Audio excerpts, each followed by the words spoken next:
સરદારનગર વોર્ડના ભાજપના કોર્પોરેટર દારૂની કથિત મહેફિલમાં હાજર હોવાના આક્ષેપો સાથેનો વિડીયો વાયરલ થયો. નમસ્કાર મિત્રો, હું વિપુલ પટેલ, શિક્ષાપત્રી સંદેશ ન્યૂઝ સત્યની સાથે. એક નજર આજના મુખ્ય સમાચાર પર.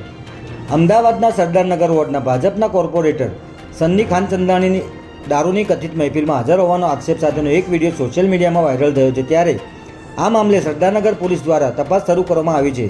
પોલીસની પ્રાથમિક તપાસમાં વિડીયોમાં દારૂની મહેફિલ હતી કે નહીં અને કોર્પોરેટર હાજર છે કે નહીં તેની કોઈ સ્પષ્ટતા થતી નથી, પરંતુ સન્ની ખાનચંદાણીના જન્મદિવસની પાર્ટી હોવાના નામથી આ વિડીયો વાયરલ કરવામાં આવ્યો છે. આ મામલે કોર્પોરેટરે પણ સાયબર ક્રાઇમમાં ફરિયાદની તૈયારી કરી છે.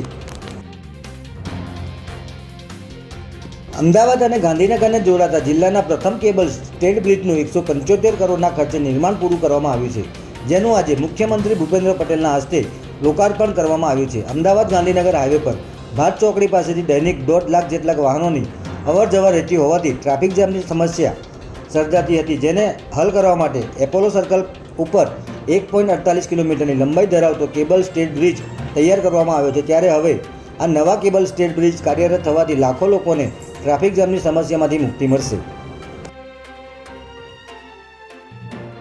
અમદાવાદ શહેરમાં યોજાનારી રથયાત્રાને પગલે હાલ શહેર પોલીસ દ્વારા અલગ અલગ પ્રવૃત્તિઓ કરવામાં આવી રહી છે. ત્યારે અમદાવાદ શહેર પોલીસ દ્વારા એકતા ક્રિકેટ કપ ટુર્નામેન્ટ શરૂ કરવામાં આવી છે. ત્યારે અમદાવાદ શહેર પોલીસ કમિશનર અનુપસિંહ ગેહલોત દ્વારા તેનું ઉદ્ઘાટન કરવામાં આવ્યું હતું.